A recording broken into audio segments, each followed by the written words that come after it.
Today, I'm going to be sharing the 5 most common mistakes that new rappers make. For each of these mistakes, I'll be providing solutions on how to fix them, along with links to dedicated video tutorials that go in even deeper, which will be placed in the video's description below. The first mistake that most beginner rappers make is they only focus on writing. This is because writing lyrics and rhyming is typically what already makes sense to them. But the problem is, writing is only 50% of what rapping actually is. You see, you can think of rap as an acronym that stands for rhythm and poetry. And the rhythm is the musical part of rapping, and the poetry is the written part of rapping. And it's the rhythm that's driving the lyrics and it's making them sound so catchy. And while you should be working on improving your writing skills, you should also be putting a lot of effort into developing your musical skills by practicing your rhythm, your cadences, and your scatting. And I've already created a free rap course right here on YouTube that will help you out with all of this, and it's called 5 Minutes to a Better Rap Flow.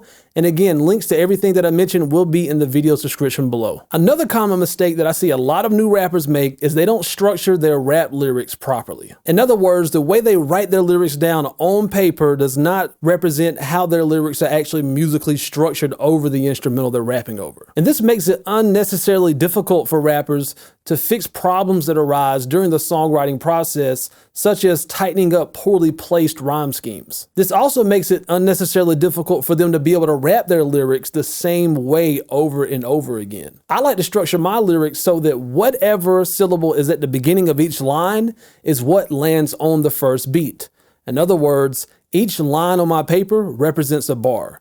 This also means that some words with multiple syllables will be split between 2 lines on my paper if that's how they're musically structured within my bars.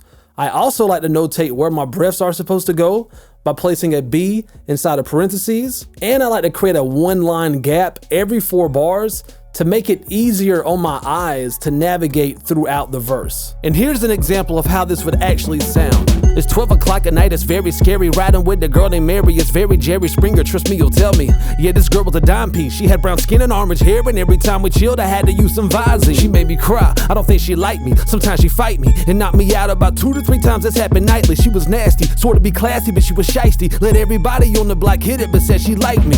She told me Nike, just do it, wife me, and she was feisty, try to entice me, and had precisely already picked the date and the venue, 420 at the Swisher House, with fresh raps all on the menu. I told her, I hate to be blunt, but see, hun, we need a hash this out right now, cause you weighing me down. I hope this resonates, I'm tired of eating Debbie cakes, I'm lazy, overweight, and think it's best to go our separate ways. And if you wish to dig even deeper into this, make sure that you check out my video tutorial on structuring rap lyrics. Another common mistake that a lot of newer rappers make is that when they're writing a song, they'll just write down the first cool line that they can think of, and then from there, they'll let the rhyme scheme dictate the direction of the song. And what tends to happen is the song will lack direction and seem just kind of random and aimless, or they'll just reveal way too much in the first verse, and the rest of the song just drags on because there's really nowhere to go from there. I like to think of songwriting kind of like driving a car. You don't typically jump in a car and drive off until you know what your destination is. So before you box yourself in from chasing a rhyme scheme or even a cadence pattern, take a moment and brainstorm some ideas and then create a storyboard off of your brainstorm. You see, songwriting isn't just about writing lyrics, it's also about planning and execution. And it's also a good move to write your hooks before you write your verses, because 1, it's going to give you a lot of momentum because hooks typically take up a little bit less than half of the entire song.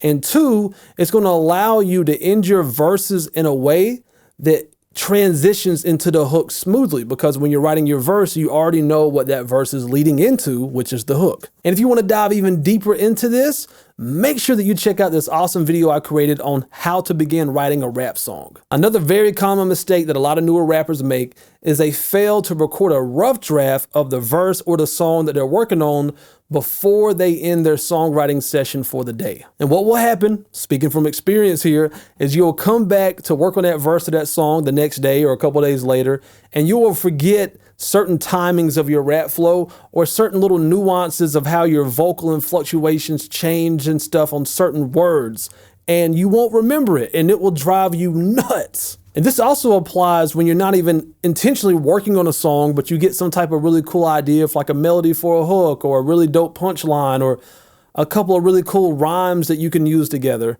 Go ahead and record those ideas as well, because again, if you don't record it, you're likely going to forget it. And that way, when you do resume working on that verse, that song, or that concept that you came up with, you can literally just pick up right where you left off and keep moving forward. Another common mistake that a lot of newer rappers make is they try to cram too many syllables into each bar. And a few indications that you're doing this is that you're A, running out of breath, or B, you're not able to enunciate all of your syllables clearly. I found that 10 to 13 syllables is a good number to shoot for on the high end if you want your bars to feel dense and aggressive. But keep in mind, every syllable is not the same length. For example, the word go and the word strike are not the same length because strike requires more space to be held in order for to enunciate it clearly. And it's also a good idea to give yourself enough room to breathe for at least every other bar. And if you decide to go on a sprint where you're rapping for like 4 bars without breathing, that's fine, but just make sure that you give yourself plenty of room afterwards to breathe and recover from that. If you want to dive deeper into this, make sure that you check out my video tutorial called How to Rap More Clearly, and also my video tutorial on the top 5 breathing techniques for rappers. And I tried my best to keep these mistakes to 5, but I would be cheating you if I didn't give you this one bonus tip because so many rappers make it and I want to try to help everyone avoid it. Another common mistake that a lot of newer rappers make is they record their vocals too loud and they rap way too loud, which negatively impacts the sound of their rap voice, their delivery.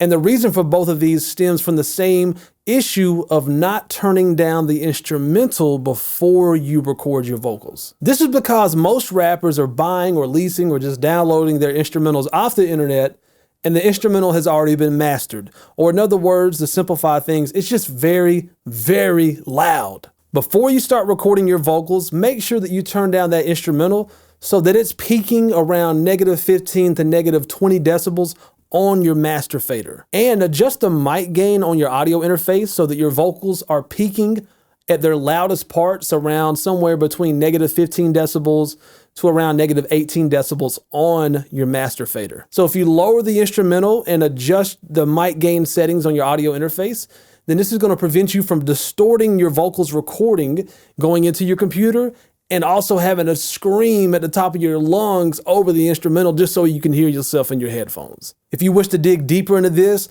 check out my video called Why Your Rap Recordings Sound Like Crap. Now I'm curious to know, and be honest, have you ever made one of these mistakes before? If so, let me know which one in the comment section below.